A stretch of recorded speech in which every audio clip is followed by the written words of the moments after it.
Hello, everybody. Welcome to another episode of the Arseholics. I'm Mize. As always, thank you so much for tuning in.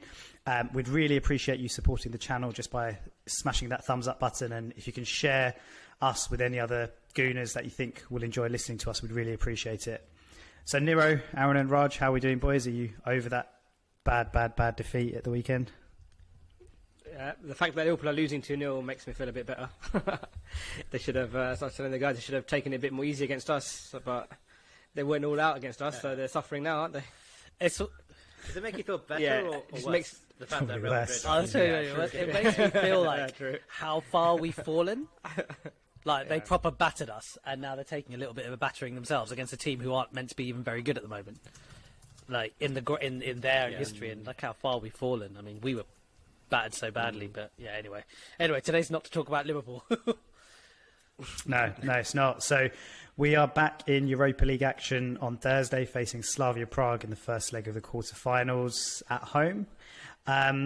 So obviously, considering where we are in the league and the form we've had in the league, the Europa League now is absolutely massive for us. It's obviously a huge game, a huge tie, and the fact that we're at home in the first leg means, we absolutely need to put in a convincing win, get the goals, and set us up for the second leg. Without having, but basically we don't want to be going into the second leg having to sort of try and get a result away at Prague. So just interested really to get your thoughts, guys, on what you think, how you think the game's going to go. Initial thoughts on Prague as opposition, how strong you think they are. Yeah, well, this is kind of it, right? It's showtime. We've gone. I think we all agree that we have to, go all in on the Europa League, but this is our biggest chance of not only qualifying, but qualifying for Europe. Right? We've actually probably got a better chance of qualifying for the Champions League than we do for the Europa League this year. So, we know our route to the final, and it's not easy. But whereas to get top 6 is actually probably a bit harder now. So yeah, it's almost like Champions League or nothing. So yeah, we have to play our best team. The games are going to be tough, but I hope we've got enough to beat them. It's funny. I wouldn't. To be fair, sorry. No, you go, mate. No, I was just going to say, most likely for us at this point is to end up in that third tier competition. I think that's probably the most likely. Don't say it. Don't say it. The most likely. Yeah, carry on, Raj. Sorry. No, do you know what? I swear we should probably dedicate an episode to that competition, because I'll be honest, I don't think most people know about that competition, because a lot of people I've spoken to aren't really aware of it, because I don't think they've done a massive job around socialising it, right? No. I didn't really. There's a reason for that. Yeah, exactly. It just sounds Probably trying to keep it a secret, mate. Don't tell people. If you win the League Cup, then you go into this competition, then everyone's going to fucking throw the game. Yeah, just in case no one knows what we're talking about, there is another European competition that kicks off at the start of next season. So obviously there's Champions League, there's the Europa League, and now there's this third European competition. And the type of teams playing in this competition, it will be the most mental type of away days, Liechtenstein, wherever you want to go. I mean, there's hundreds of countries, I'm sure, that no one's ever been to that you'll get to visit if you want to go away. But it is not a competition that a professional football team from the UK want to be playing in. You just know we are going to find a way to play in this competition next season, and it's going to. But at least was it which one? I can't remember who said it, but it will carry on our run of being consecutive years in Europe, won't it? That's the same grace, isn't it? Yeah. Coefficient. Yeah, coefficient. So, yeah. Well, let's hope, obviously, that we don't get to that. So, like I said, obviously, it's a massive game. Prague. It's an interesting one, because I think when the draw was made, we were all probably quite happy with Prague, considering we avoided a few of the bigger teams, obviously United, Ajax, Roma. But Prague have actually done all right in their knockout games, obviously knocking out Leicester. You could say Leicester maybe had one and a half eyes on the league, because they were in a good position, obviously in the top 4, and probably prioritised. I think they did, based on their team selection. You can see they prioritised the league. They've also got a knocked out Rangers, really impressive Rangers this season under Steven Gerrard. So I think, I hope that, and I don't know what you guys think about this, that we don't come into this game, or at least start the game how we have in a few other games, especially the Liverpool one, just not kind of on it and coming into the game starting really, really slow, because they do seem like a bit of a dangerous team. I get the impression that they're kind of just having a really good run in the competition as opposed to actually being a good team. I don't know if that makes any sense. I guess what I'm saying is there are times where a team legitimately may just be a very average side, but they manage to get through the groups, and then momentum almost takes you forward.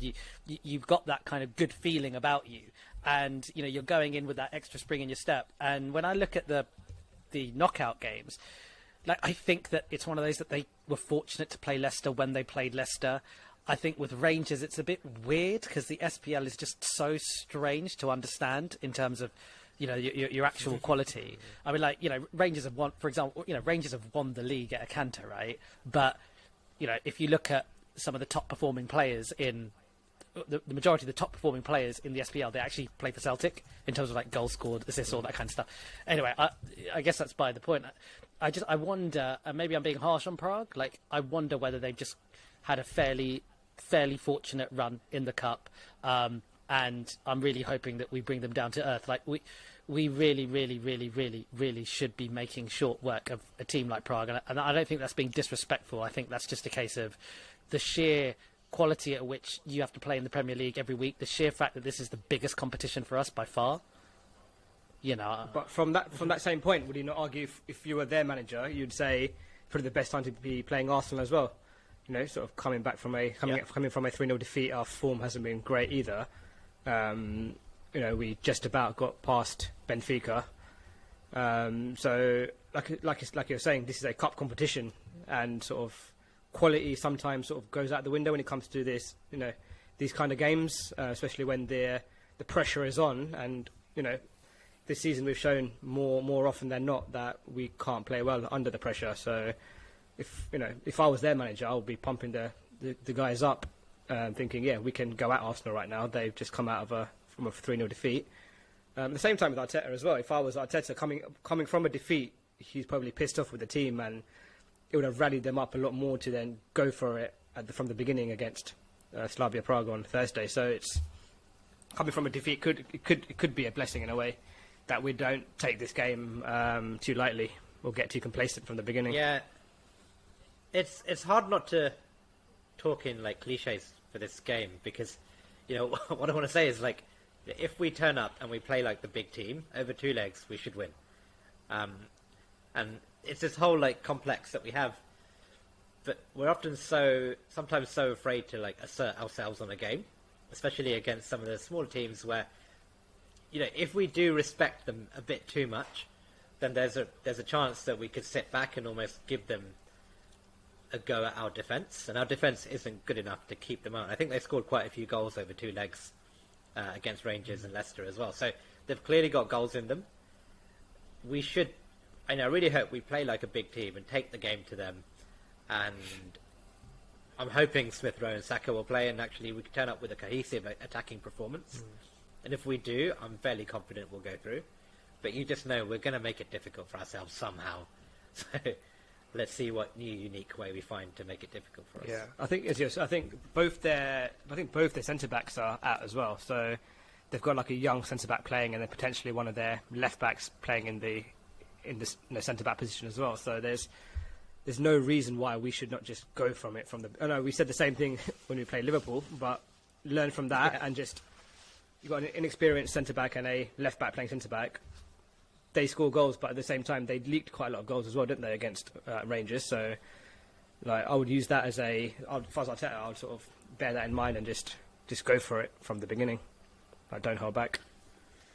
Yeah. Now, Aaron, you mentioned about kind of our team, who you hope will be playing. So obviously we've kind of got from, I think just before the international break, we pretty much had a fully fit squad, and obviously the Liverpool game we were missing quite a few key players.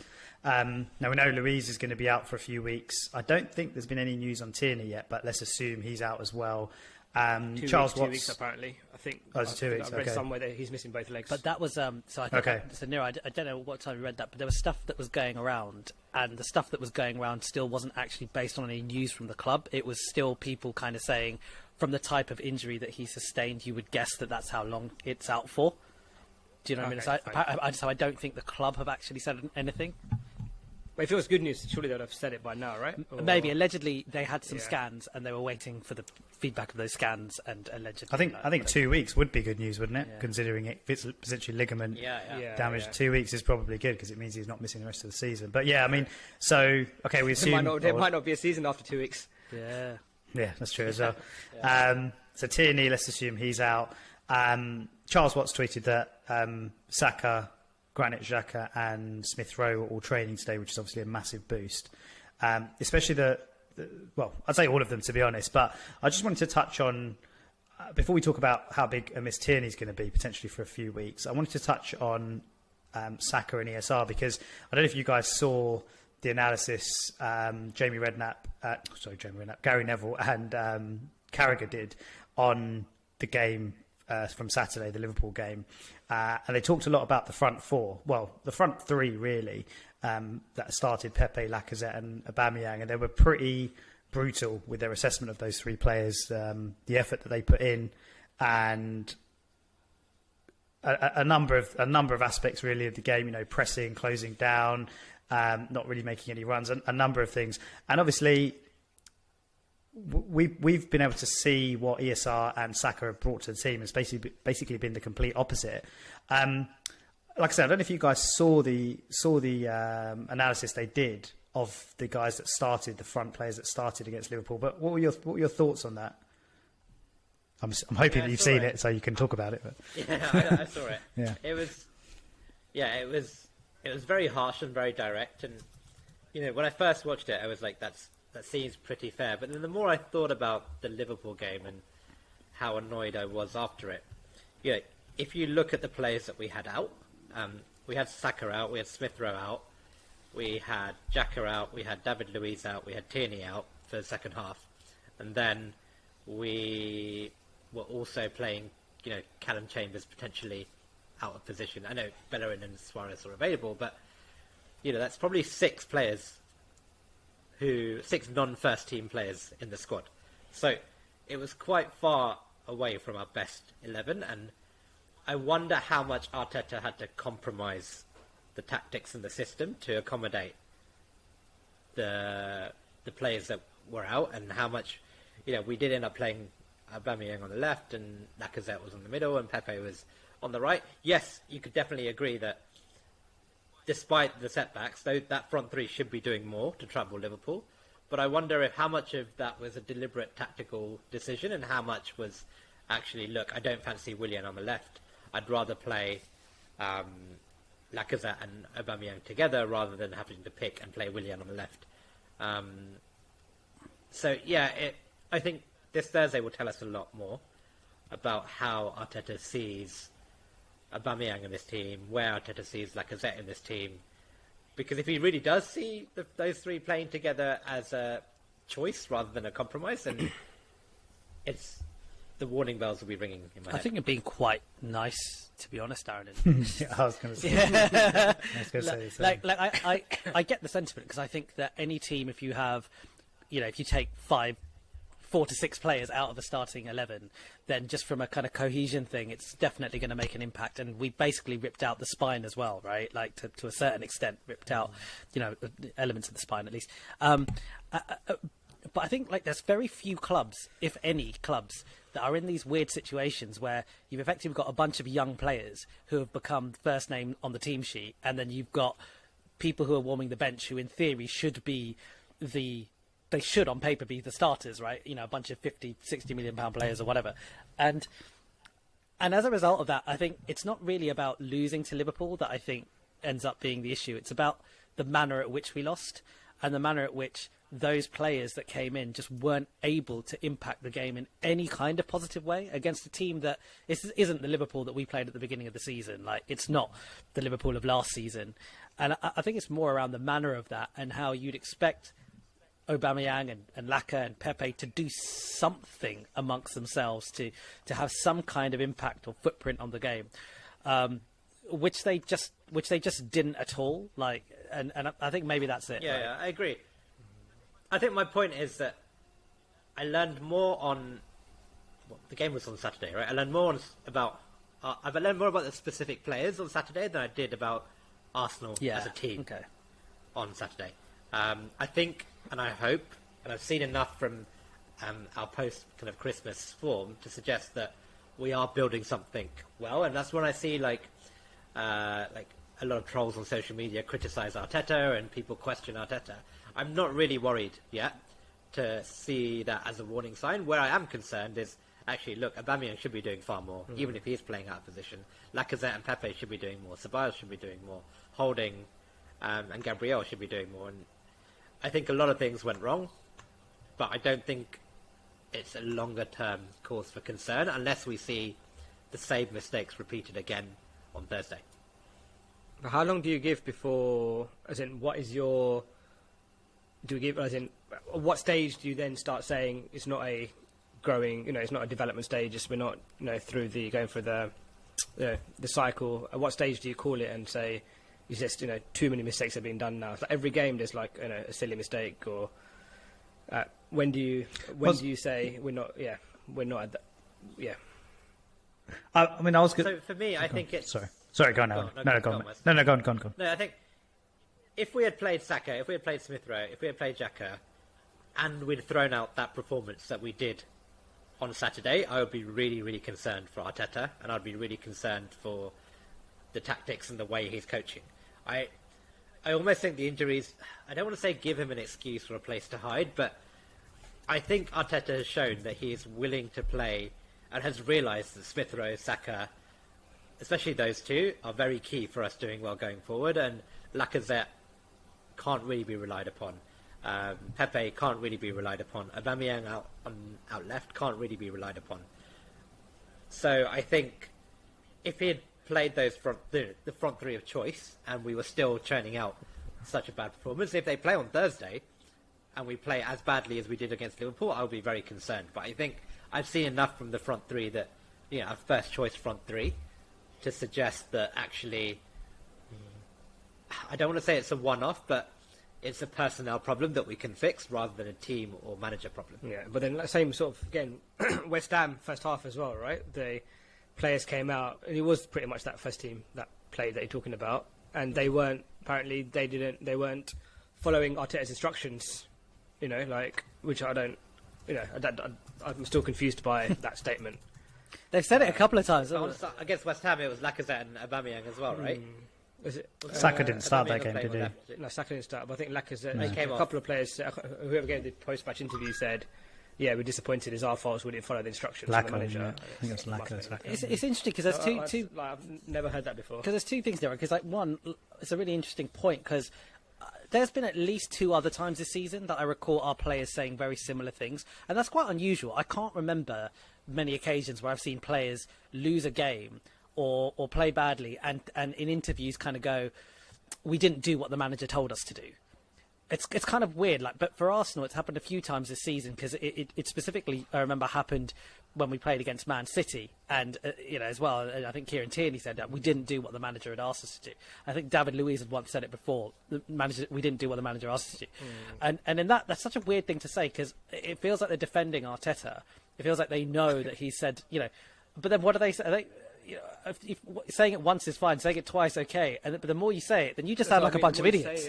That's the thing, exactly. Yeah, and so that. Well, it looks bad on him as well. It's like, why aren't you getting through? Why aren't you getting that through to your players? Your instructions. It looks bad on him. But as well. my concern, I think is actually kind of what Aaron is saying is that. I don't necessarily think it's that much of a pervasive problem. I agree with you, Aaron, and I think if we had played our first team. And it's weird to say that our first team don't have some of those players, by the way. But if we played that and if it still was a car crash, then fine. It's a massive, massive concern. I get that. But there's something that Gary Neville said, which is a concern. Is how Gary Neville made that comment where he says, "Look, it feels like there's almost like a little mafia," and I think he's referring to Oba, Laka, and Pepe, almost acting like they're at odds with the manager. And a bit of a concern there for me is like. When a manager loses the dressing room, that's one thing. So often a manager loses the dressing room and the chairman and the board, they spot that and they make a decision, right? There's also like this almost point in between where some players might kind of go, we've got a chance of outlasting the manager here. And I'm worried that is happening with some of these players. Like, and I mean more those senior players. I wonder whether they're looking at it and going, it's either him or us. Like, if Arteta stays next season, he's probably going to get rid of us, or at least, a few of us. But our best chance, therefore, for staying at this club is getting him sacked. And maybe I'm being over the top, but I think that when you're talking about their careers, when you're talking about the protection of their careers, they won't want to look like the scapegoat. They'll want to make the manager a scapegoat, right? But that didn't really work out for Ozil, Mustafi, Socrates, Kolasinac, right? Pretty much what you described there happened 6 months to a year ago with those guys, and they were all out the door. And I think... Well, they outlasted Emery, though. Yeah, outlasted Emery, yeah. But Arteta took no shit, right? Yeah. He took no prisoners. Yeah. He was like, they're all out. So I can imagine, and the way he dropped Aubameyang for coming late and stuff, I don't think Arteta is scared of... I think what you said is potentially right, but I don't think... he's scared. I think he feels the board will back him if it comes down to that. Yeah, I'm not sure I agree with what Gary Neville said, to be honest. I know I didn't really get any vibes that front three had fallen out. I just think they played really badly, and they knew they played really badly, and rightfully they're feeling the pressure because they have to perform. They are the senior players, and like you said, Raj, it's a bit of a joke that they've fallen behind two players who are like 19 and 20 or something like that. So I think they're just embarrassed, to be honest, rather than anything more kind of negative than that. Again, that's sort of lazy punditry as well, isn't it? It's just, you pick someone who was dropped against West Ham, and then a couple of players who, are not starting for Arsenal as they were at the start of the season. So it's just, like, you could make that story up about any club, really, can't you? So it's just a bit lazy, I think. Yeah, I mean, it was. You could probably look at it both ways. I mean, I felt like some of the stuff that Gary Neville was saying as he was saying it, and he has quite a convincing way of putting his points across. And obviously, they play the footage back from the game, and you could see some of the things he was saying that were true. Like, I think there was a clip where they showed where Callum Chambers had. Well, no, sorry, I can't remember who had the ball, but Callum Chambers was like right behind Nicolas Pepe. Pepe wasn't putting any pressure on the Liverpool player. It might have been, I can't remember who it was. It might have been Robertson who had the ball, and you can see Chambers directing him, telling him, and Pepe just doesn't do anything. There's a few examples like that, but yeah, maybe it was a bit over the top to suggest there's a mafia or a clique forming in the team. But I guess you don't know. You don't know that reaction that Aubameyang might have had to being dropped for being late for the North London derby. You don't really know. We know that he's good pals with Lacazette. He's good pals with Pepe. So who knows? Yeah, it's an interesting one to see what happens. Just on Arteta then, because you guys were talking about kind of the problems that we've been having, the performance on Saturday. I'm just interested to see really, or get your thoughts on if the worst happens over the next kind of week or so and we don't get past Prague.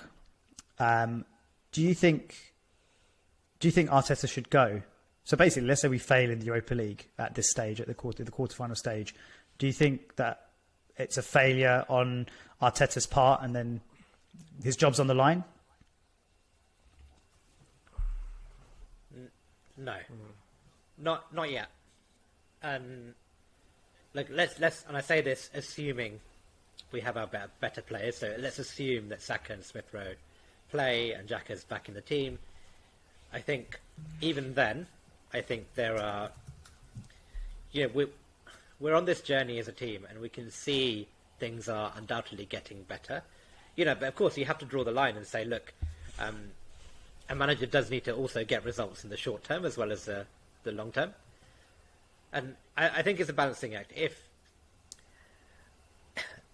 It's tough, and I can see why, and I think the claims from some of the Arteta out people will grow louder. But personally, I think you have to give him... This season's been all sorts of crazy. The pandemic has kind of messed up a lot of transfer plans. He's had a lot of headwinds at the start with fixing a squad that it was bloated, expensive, overpaid. And yet there have been some mistakes. I think Willian was a mistake. Potentially giving Aubameyang a massive contract and then not using him to his full potential might turn out to be a very expensive mistake. But I think he needs this summer to show what we can do.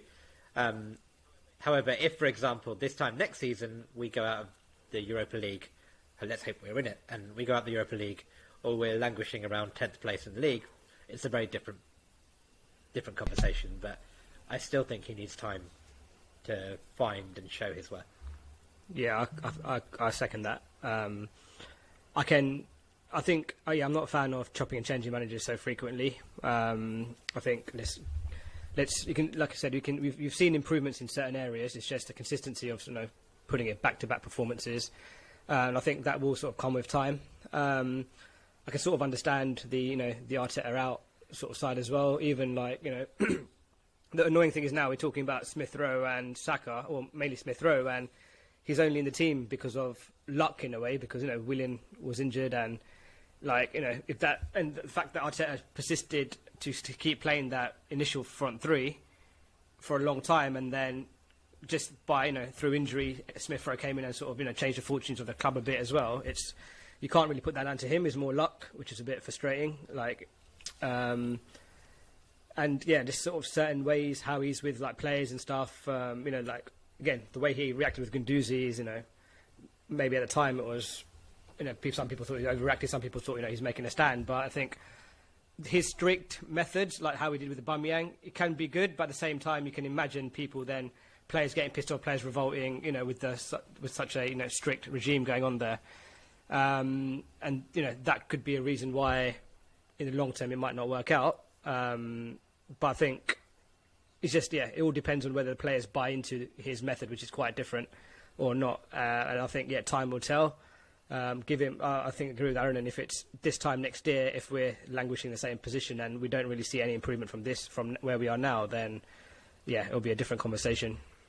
Yeah, I concur with all that. I think if for whatever reason, okay, fine, let's say we got knocked out by Prague, and let's just say we completely car crashed, even in the Premier League games that remain, and it just all goes to pot, then there's probably a concern. The board clearly will have to recognise that there's been a real disconnect. So he'd have lost the dressing room, whatever, and they've got a big decision to make. But I think the one thing that we all have agreed for a long time is the squad has needed a fundamental change, right? It's needed a fundamental refurbishment, and it feels like we're about 50 to 60% of the way there. There's a lot that's been done, but there's still some way to go.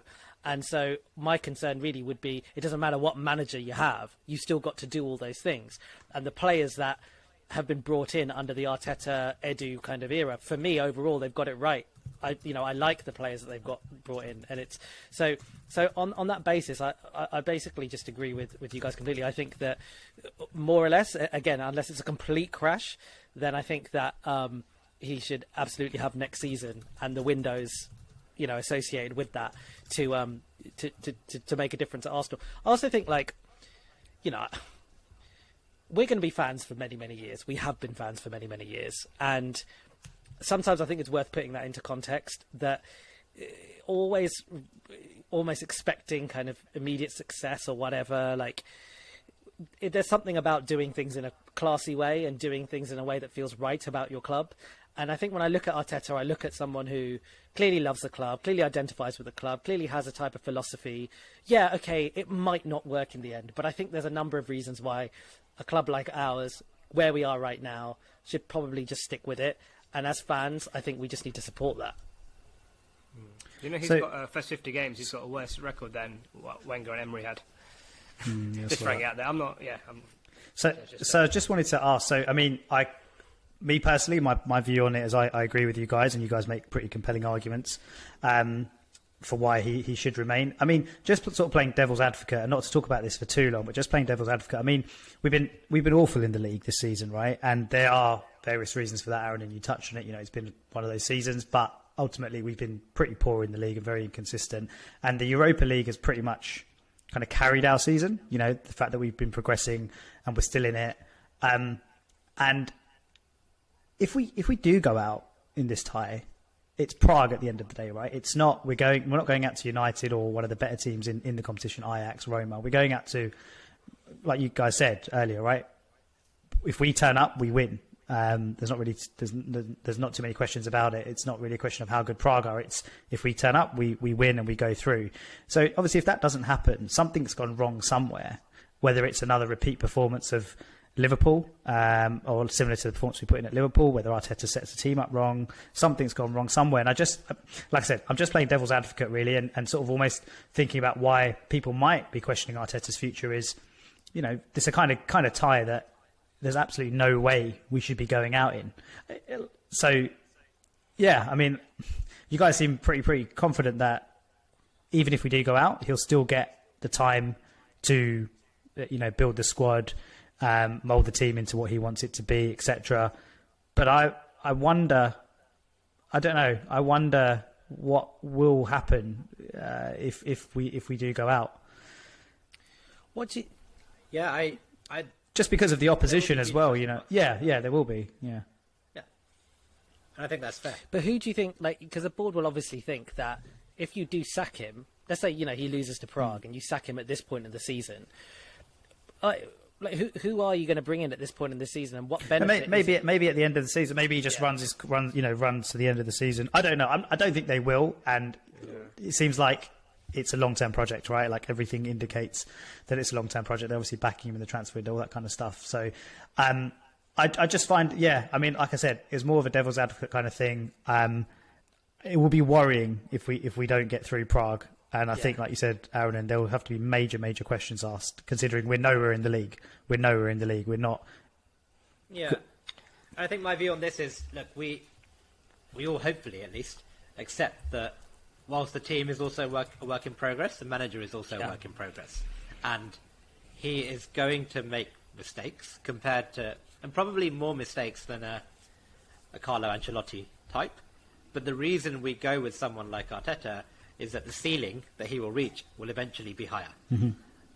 And that in 2 or 3 years' time, given Arteta shares the values of the club, the Raj says, given that he, at least on paper, is a very strong tactical, upbringing or managerial philosophy, having spent time under Wenger and having spent time under Pep, the idea is that he could eventually get to a position where he could be a very, very, top-class manager.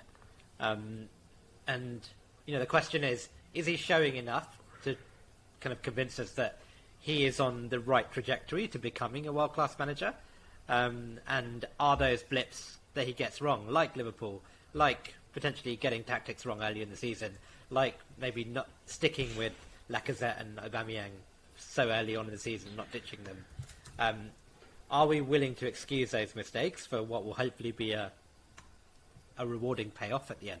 A big assumption there, right? There'll be a rewarding payoff. But do you think that's the assumption we have to work with? But say for example, do you think we might look at the Chelsea model right now? Similar situation. Start of the season, they backed an ex player, who did a pretty decent job last season, got them into top 4, and then wasn't producing results straight away. Obviously, Chelsea are a bit more, they react a lot more quicker than we do. They're probably a bit too quick, but they got rid of Lampard. They brought in someone with a bit more experience, and results have been a bit more positive for them. I'm not saying we should do that, but do you reckon when we are struggling so much that the model of going with a ex-player is, or getting someone proven, they might? I think it works for Chelsea, mate, because personally, my opinion is I think it works for Chelsea because they're willing to dip their hands in the kitty pretty much every summer, unless they've got a ban. They're really looking for a return on investment constantly. And they're effectively doing the same model as what Real Madrid and Barcelona had done like in years in the past, where effectively it's about saying, yes, we want success here and now, and we are constantly buying good players, we are constantly investing in the squad, and they're not really looking for a development plan. It's not really about that. And so I think that does work for them. I don't think it would work for us. And I think that it's almost, we hired a coach after Wenger who on paper, for his age, had won so many trophies in different countries. There's hardly any managers that can compare to Unai Emery at his age for the amount that he had won. So we did kind of go out to the market and get, a tried and tested coach in theory. And it didn't work. And I know you made the point about his. Well, that's what I was about to say. You made the point about his first 50 games getting more points than what Arteta got. But then if you look at I guess where we ended up, I didn't think in a technical direction we went very far. I wasn't impressed with how Emery was playing football. I didn't think that, we were inspiring in any way. But at least now with Arteta, I know that we hate losing to Liverpool like this. And we've hated that, that spell of games that we had, particularly kind of, that period at the end of last year. But when you look at how we've beaten some of these bigger teams, the way that we're able to go to toe-to-toe in some of those games, and technically, like the way we've been setting up defensively, these are all things that I didn't think that we were doing on Emery. So I think my only contest to what you're saying, mate, and at the end of the day, I may be proved wrong, or the Arteta in crowd may be proved wrong, is that I think the technical direction that we're going in is superior and has a higher ceiling than the comparable periods that people are making of Wenger's last 50 games and Emery's first 50 games. But, maybe I'm being just like overly optimistic. But I do think there's also this point that really differentiates the Arteta out crowd and Arteta in crowd, which is this mentality of whether we should be a club that's willing to grow with a manager. Like Aaron had made the point that Arteta is growing as well. And I like that my own personal opinion is I don't mind going on that journey. But there's a lot of fans, I'm not saying they're wrong, there's a lot of fans that say we are not a club that should be growing with a manager. Yeah. So I guess it's no right answer, I suppose. Yeah, I think for example, if there was a realistic chance of us getting a Pep Guardiola this summer, I think there's a strong argument to say you sack Arteta and take it. But I think this is defined by options as well. Realistically, how much better are we going to do with this squad and this bunch of players by getting rid of the manager this summer, knowing who's available and who we can afford and who will come to us? Right? I think, given the circumstances, I think that's why a rookie manager who could potentially be world class is far more likely to yield us success than gambling again on someone who also then have to be a gamble on potential. What would you say this time next season? What would be in our journey? What would be a successful season for you guys to say, you know what, he's grown enough, he's developed enough, he's shown enough improvement for you? What is that threshold? Personally, for me, I would expect us to be within the top 6, not too far off top 4 this time next season. Yeah. Assuming we do the business in summer and with a squad that is significantly playing with an identity that understands what we are doing, and it's just a case of going game by game. Yeah, I'd be personally disappointed if we didn't finish in the top 4 next season, because I think that the staff would have had enough windows. I think Arteta would have had time. I'm not saying that if he finished 5th, I think he should be sacked, but I think that he should be finishing top 4 next season. I think we have a right, I think, as fans, to expect it, giving a coach time and investing in the coach's ideas. I think we're going to be miles away from City. Yeah, like at the end of the day, I don't really see how we can compete with something like the City model. I think it's going to take a little while. Yeah, for that we're going to have to pull some Liverpool-like manoeuvres, and we'll see. But I think top 4 next season has got to be something that Arteta has to be kind of aiming for.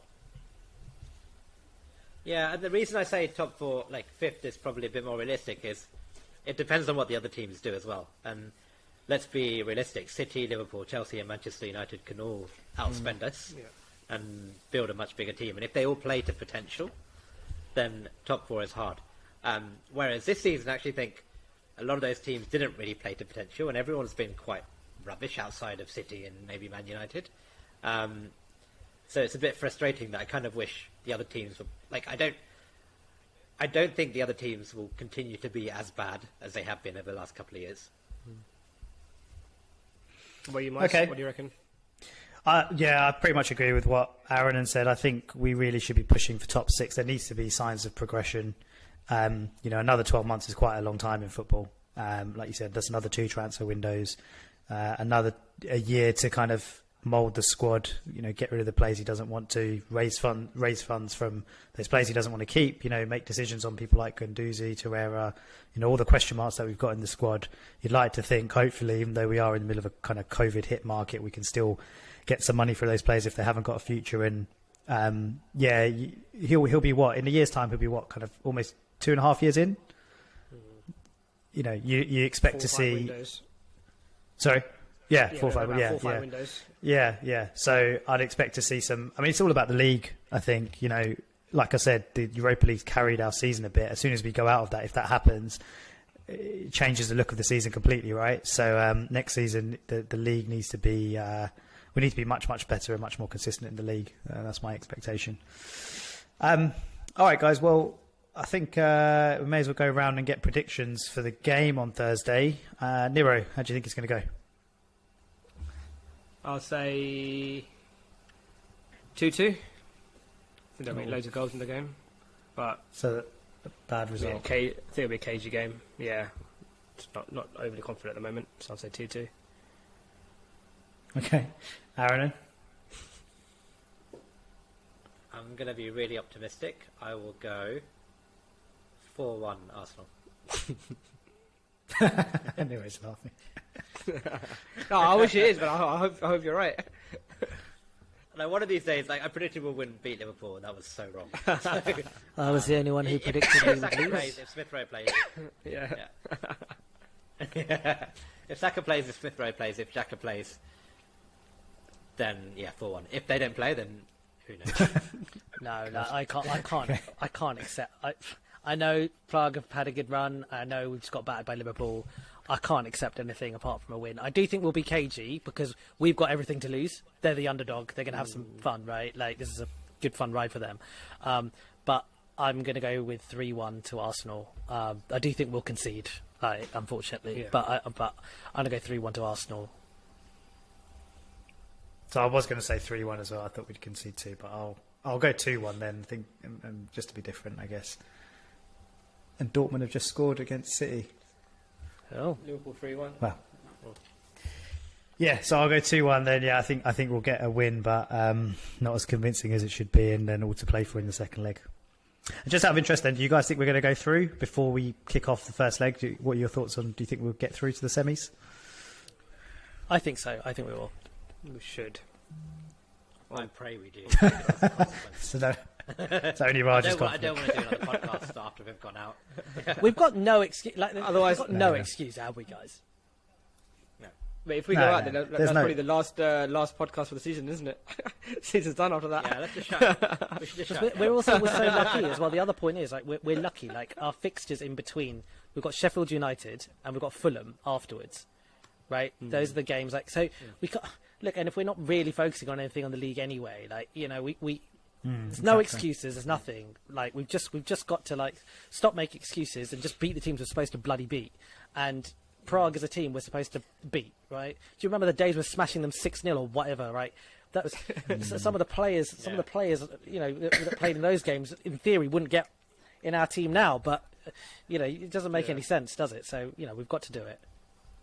Yeah, we got a favourable draw, as in, I hope that I don't eat those words, but our run to the final is the most favourable it could have been. Yeah. Could have been a lot worse, so we need to just take advantage of this. Completely agree. All right, guys. No, good chat. Thanks very much again. And if you've watched to the end, cheers for that. Thank you for tuning in. And we will see you next time after the Prague game. Cheers, guys. Cheers, bye. See you later, guys. Bye-bye.